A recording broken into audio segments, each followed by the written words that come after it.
Hello students, आज हम लेकर आए हैं आपके सामने 12th क्लास से स्टोरी है the enemy, written by Pearl S Buck. The enemy, दुश्मन, वर्ल्ड वॉर सेकंड के टाइम की ये कहानी है। और पर्ल एस बक एक अमेरिकन राइटर और नॉवेलिस्ट थी। She was the daughter of missionaries. Missionary की बेटी थी, इसलिए उनको अपना जीवन का बहुत बड़ा हिस्सा चाइना में बिताना पड़ा और उनकी मृत्यु लास्ट में लंग कैंसर से हो जाती है। उनकी जो रचनाएं हैं, उनकी मेन थीम्स जो उन्होंने यूज की है वो है position of women in Chinese culture. और जो हमारी ये कहानी है, इस कहानी की थीम है कि humanity is above all barriers. मानवता सभी बंधनों से ऊपर होती है। ये कहानी है एक जापानीज डॉक्टर सडाओ, उनकी पत्नी हना और एक अमेरिकन सोल्जर जो कि प्रिजनर ऑफ वॉर था, युद्धबंदी था, उसकी कहानी है।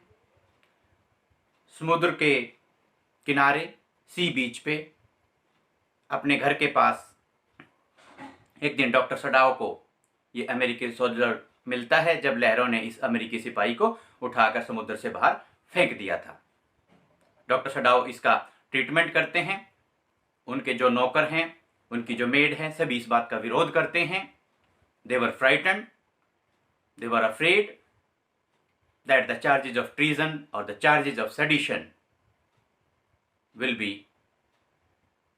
registered, will be charged against them. Charges of sedition will be framed against them.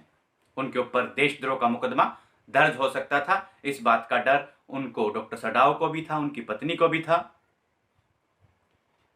And all the families related to Dr. Sadao's, their maid, their gardener, their children, all could be endangered. सभी का जो जीवन वो खतरे में पड़ सकता था अगर उनके खिलाफ देशद्रोह का मुकदमा, चार्जेस ऑफ ट्रीजन और you can say charges of sedition, अगर उनके खिलाफ फ्रेम हो जाते, अगर उनके ऊपर ये दोष लग जाते तो सबका जीवन खतरे में पड़ सकता था। इसलिए लगातार उनके नौकर इस बात का विरोध करते हैं। खैर, फिर भी अपनी मानवता का धर्म निभाते हुए डॉक्टर ने अमेरिकी सिपाही का इलाज किया, वो ठीक हो जाता है। और लास्ट में उन्होंने अपनी जो जापानीज जो आर्मी है उनके जनरल साहब के सामने भी इस बात का जिक्र किया। उन्होंने कहा कि मैं अपने प्राइवेट जो असैसिन्स हैं, हत्यारे हैं, उनसे इस अमेरिकी सिपाही को मरवा दूंगा और इसकी जो डेड बॉडी है उसको भी ठिकाने लगवा दूंगा। So you should not take tension, इसलिए आप चिंता मत कीजिए। लेकिन बीमारी की वजह से जनरल साहब भी ऐसा करना भूल जाते हैं। फिर लास्ट में एक दिन डॉक्टर सडाओ उस अमेरिकी सिपाही की वहां से भागने में मदद करते हैं। वो उसे खाना देते हैं, कपड़े देते हैं, बोट देते हैं और उसे कहते हैं कि समुद्र के बीच में देयर इज एन आइलैंड, वहां पर जो द्वीप है वहां आप पहुंच जाए और वहां से कोरियन फिशिंग बोट आपको मिल जाएंगी। उनकी हेल्प से आप एस्केप कर सकते हैं, यहां से बचकर सुरक्षित बाहर निकल सकते हैं। और इस प्रकार से अमेरिकी सिपाही की जान बचाने में डॉक्टर सडाओ सफल हो जाते हैं। जहां तक हम स्टडी करते हैं कहानी की शुरुआत से, ये वर्ल्ड वॉर सेकंड के टाइम की कहानी है। उस टाइम पे जापान और अमेरिका आपस में युद्ध कर रहे थे। डॉक्टर सडाओ एक डॉक्टर भी हैं, सर्जन भी हैं, साइंटिस्ट भी हैं। At the same time he was very famous. वो बहुत ज़्यादा फेमस थे। उनकी पत्नी का नाम हना है। स्टार्टिंग में हम आपको बता दें, डॉक्टर सडाउ एंड हना both had gone to America. They were studying there, they met there, they fell in love with each other, and after coming back to Japan, they got married with the permission of Dr. Sadau's father. दोनों पढ़ाई करने के लिए Japan गए थे, वहाँ पर मुलाकात होती है, प्यार हो जाता है, लेकिन जापान आने के बाद अपने पिताजी की अनुमति से डॉक्टर सडाउ और हना की शादी हो जाती है। Doctor Sadao's father was also a very strict person. He was also a very disciplined person. While talking to him, he used to mention the islands, and Dr. Sadau's father always called the islands as the stepping stones in the development, in the progress of Japan. Japan की उन्नति में ये जो islands हैं, इनका कितना महत्वपूर्ण योगदान है, ये बात डॉक्टर सडाउ के फादर हमेशा बतलाया करते थे। अभी एक आपका क्वेश्चन आता है, where was doctor Sadao's house situated? तो ये आपको बताएंगे, it was low square stone house. It was low square stone house, पत्थर का बना हुआ ये एक घर था। कहाँ बना हुआ था? Set upon rocks well above a narrow beach. Narrow होता है तंग, संकीर्ण, बीच समुद्र का किनारा। एक तंग से समुद्र के किनारे चट्टान के ऊपर डॉक्टर सडाउ का घर बना हुआ था। आप नोट डाउन कर लेंगे, बहुत ही इंपॉर्टेंट क्वेश्चन है इस स्टोरी से, इस चैप्टर से। सेकंड क्वेश्चन पूछा जाता है कि डॉक्टर सडाउ बहुत फेमस डॉक्टर थे, साइंटिस्ट थे, but he was not during the war, but he was not sent with the troops. Why? Doctor Sadao को ट्रूप्स के साथ में, आर्मी के साथ में क्यों नहीं भेजा गया जब वो इतने अच्छे डॉक्टर थे? तो ये भी मोस्ट इंपॉर्टेंट क्वेश्चन है, आप नोट डाउन कर लेंगे। इसके पीछे दो रीजन थे। First one was that he was perfecting a technique that would render होता है to give help etc to someone, किसी की हेल्प करना। the wounds perfectly clean. he was perfecting a technique, वो एक ऐसी तकनीक खोज रहे थे, उस पर काम कर रहे थे जो घावों को, जख्मों को पूरे तरीके से साफ कर सकती थी, ठीक कर सकती थी। Second reason was that the old general was ill. The old general was ill. बूढ़ा जो जनरल था वो बीमार था, and he might need an operation, और उनका कभी भी ऑपरेशन करना पड़ सकता था। तो जनरल साहब ने डॉक्टर सडाउ से कहा कि आप ट्रूप्स के साथ में ना जाएं, इसलिए डॉक्टर सडाउ को ट्रूप्स के साथ में, जापानीज आर्मी के साथ में नहीं भेजा गया था। अब स्टोरी जब स्टार्ट होती है तो क्या होता है? One day when doctor Sadao Hoki and his wife Hana were standing in their veranda and they were looking towards the sea. अपने बरामदे में खड़े थे और समुद्र की तरफ वो देख रहे थे। Just then they saw a figure, उनको एक आकृति दिखाई देती है।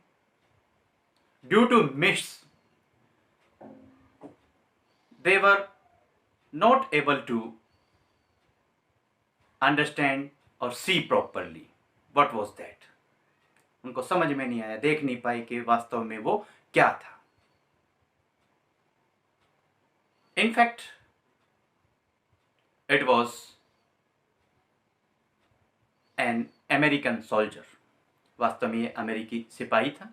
They came to know about that when they went very close to him. When they went closer, they came to know about that it was not a fisherman, ये मछुआरा नहीं था, it was an American soldier, ये अमेरिकी सिपाही था. They further noticed that he was a prisoner of war, ये युद्धबंदी था,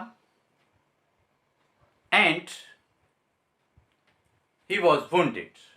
He was having a gun wound at his lower back, पीठ में पिछले हिस्से पर उसके गोली लगने का एक जख्म था, निशान था. इट वॉज ब्लीडिंग, उससे खून निकल रहा था. Doctor Sadao pack the wound with the help of sea moss. समुद्री काई से डॉक्टर सडाव ने उस जख्म को ढक दिया for the sake of stopping the bleeding. For the sake of stopping the bleeding, के वो जो टू स्टॉप द ब्लीडिंग, के जो जख्म है उससे जो खून बह रहा है वो रुक जाए. हना was again and again stopping, you can say checking him that he shouldn't help this American soldier. He is our enemy. But Dr. Sadaw faced a kind of struggle between the moral duty, that is humanity, और his professional ethics. उनका व्यवसाय क्या कहता है, वो doctor हैं, उनका फर्ज है एक व्यक्ति की जान बचाना, बीमार आदमी की जान बचाना. और डॉक्टर सडाव ने, if the man were healthy, he would hand him over to the police. अगर ये आदमी स्वस्थ होता, मैं एकदम से इसको पुलिस को सौंप सकता था, मैं इसे पुलिस को दे सकता था. लेकिन अब ये स्वस्थ नहीं है, पहला मेरी ड्यूटी ये बनती है कि मैं इसको स्वस्थ करूं, इसकी हेल्थ को इम्प्रूव करूं. So they took the American soldier to their house. वो अमेरिकी सिपाही को अपने घर में लेकर आते हैं. When they did so, जब उन्होंने ऐसा किया, they faced a very big problem. The servants of the house revolted. घर के नौकरों ने रिवोल्ट कर दिया, विद्रोह कर दिया. Yumi, the maid servant, refused to bring the water which was needed for cleaning the wounds. Yumi ने, मेड ने, घर की नौकरानी ने पानी लाने से मना कर दिया. She was not ready to serve an American soldier as he was their enemy. क्योंकि वो उनका दुश्मन था. यूमी ने पानी लाने से मना कर दिया, उसकी सेवा करने से मना कर दिया. At the same time, Hana did the same thing. हना ने भी ऐसा ही किया. But when Dr. Sadaw came with his surgeon's bag in his room, he was about to operate on him. जब वो उस अमेरिकी सिपाही का ऑपरेशन करने वाले थे, just then Hana started cooperating him. तब हना उनका सहयोग करने के लिए आगे आ जाती है. She cooperated, उसने सहयोग दिया. She helped him a lot, और उन्होंने डॉक्टर सडाव की बहुत मदद की. The bullet was taken out. The operation was successful. Operation successful हो गया, सफल हो गया. बुलेट निकाल दी जाती है, गोली निकाल दी जाती है.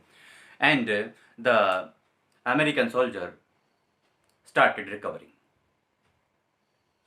Day after day he recovered, and आप याद रखेंगे, on the third day he gained strength. He was able to move. उसमें तीसरे दिन इतनी ताकत आ जाती है कि वो मूव करना स्टार्ट कर देता है. And he was interested in knowing about his future, about his fate. He asked the doctor, what are you going to do with me? Doctor से पूछा, आप मेरे साथ क्या करने वाले हैं? The doctor replied that I am not sure. Still, I have not decided. What will be your fate? What shall I do? मुझे नहीं पता, अभी मैंने निर्णय नहीं किया है मैं आपके साथ क्या करने वाला हूं या आपके साथ क्या करूंगा। आई एम कंफ्यूज्ड, मैं कंफ्यूज हूं। जब ये डॉक्टर सडाओ और हना इस अमेरिकी सिपाही को उठाकर अपने घर लाए थे, तब हना ने कहा था, the best thing they could do would be to put the American soldier back into the sea. हम उठा के इसको समुद्र में फेंक देते हैं, यही इसके साथ हम सबसे अच्छा व्यवहार कर सकते हैं। He is a prisoner of war, वो युद्ध बंदी है। Again if he is caught he will be punished, he will be tortured badly, and at last he will be killed by the police. जब इसको मरना ही है तो बार बार इसको तड़पाने की क्या जरूरत है, इसको उठाकर समुद्र में फेंक देते हैं। ये बात हना ने कही थी। खैर, ऑपरेशन होने के बाद में वो ठीक हो जाता है, उसमें काफ़ी सेहत में सुधार आ जाता है। डॉक्टर से वो बात करता है, he thank the doctor, doctor को धन्यवाद देता है। Just on the 7th day, 7वें दिन, all the workers, all the servants of Dr. Sadao revolted, they left the house. सारे के सारे जो नौकर थे डॉक्टर सडाओ के, उन्होंने विद्रोह कर दिया, घर को उन्होंने छोड़ दिया। And the gardener said that the sea god will punish them, they are helping their enemy, charges of sedition will be framed against them, and at the same time the sea god is not going to leave them, the sea god will punish them. समुद्र के देवता उन्हें जरूर दंड देंगे। इसलिए वो सभी के सभी इस विचार धारणा से सारे के सारे नौकर घर छोड़ के चले जाते हैं।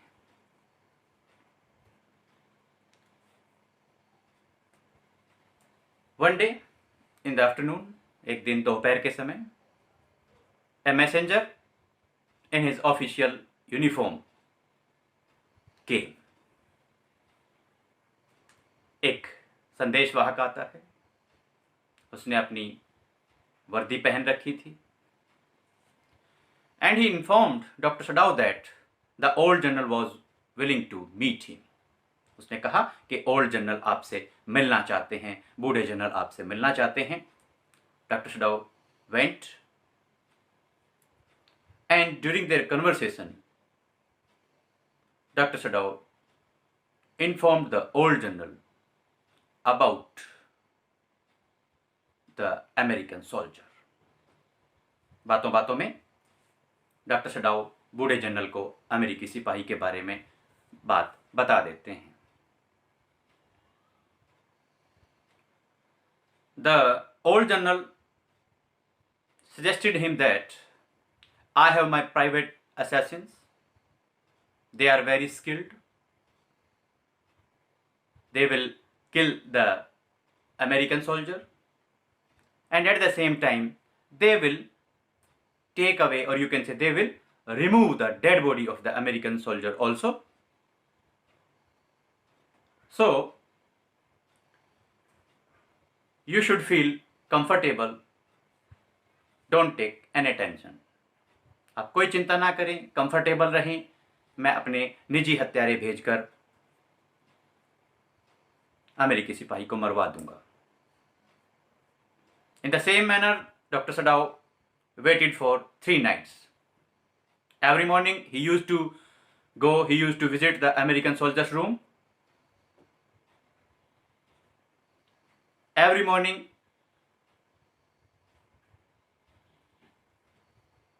while visiting the American soldier's room, he didn't expect the American soldier to be found there. He was not expecting him to be there. हर सुबह उठकर डॉक्टर सडाउ अमेरिकी सिपाही के कमरे में जाते थे, रात को बेचैनी से बिताते थे और अगली सुबह वो हमेशा उम्मीद करते थे आज मुझे अमेरिकी सिपाही जीवित नहीं मिलेगा, अपने कमरे में नहीं मिलेगा। बट थर्ड डे भी मॉर्निंग में अमेरिकी सिपाही अपने कमरे में ही मिलता है। In his next meeting with the old general, the general told him that due to his illness, he forgot to take action against, or you can say, related to the American soldier. He failed to fulfill his promise. कहता है मैं बीमारी की वजह से भूल गया था और अपना वादा निभाने में मैं असमर्थ रहा। So by hook and crook, किसी भी तरीके से doctor सडाउ wanted to get rid of this American soldier, कि भाई अब मुझसे और बर्दाश्त नहीं होता, मैं इस अमेरिकी सिपाही से पीछा छुड़ाना चाहता हूं। So one day he arranged a boat. He left his boat at the seashore. समुद्र के किनारे पे एक बोट उन्होंने छोड़ दी। He gave him extra food and clothes to the American soldier. He gave him a flashlight and he suggested him to go to the island in the middle of the sea, somewhere in the sea, कि आपको एक island है वहां तक पहुंचना है and you should flash the light twice. If you ran out of food or anything that is required for your life, I will provide you. Flash the light twice. And you should escape from there with the help of Korean fishing boat. कोरियाई जो fishing boat हैं, मछुआरों की जो boat हैं, उनको पकड़ के आप वहां से निकल सकते हैं। At night, Dr. Sudhau kept on staring, kept on looking towards the sea. But he observed, but he saw no flashlights. So it was clear that the American soldier had escaped. बड़ी चैन की बात थी, doctor सडाउ ने एक अपने मरीज अमेरिकी सिपाही की जान बचाई थी। हालांकि अमेरिका और जापान उस दौरान उनके आपस में लड़ाई थी, एक दूसरे के दुश्मन थे। डॉक्टर सडाउ को उस अमेरिकी सिपाही की हेल्प नहीं करनी चाहिए थी, लेकिन अपने इतने प्रयास से उन्होंने अमेरिकी सिपाही की जान बचाई थी, अमेरिकन सोल्जर की जान बचाई थी। तो अब वो सुरक्षित बच के निकल चुका था। डॉक्टर सडाउ को अपना धर्म का पालन जो है वो भी उन्होंने किया, अपनी ड्यूटी भी पूरी की, उन्होंने जनरल को भी बता दिया था। तो आज उनको तसल्ली हुई कि जब अमेरिकी सिपाही सही तरीके से अपनी जान बचाकर वहाँ से निकल गया था। ये हमारी कहानी है, काफ़ी इंटरेस्टिंग कहानी आपको लगी होगी, ऐसी हम उम्मीद करते हैं। अगली वीडियो में अगले चैप्टर, अगली स्टोरी के साथ आपसे फिर होगी मुलाकात। Fine, thank you.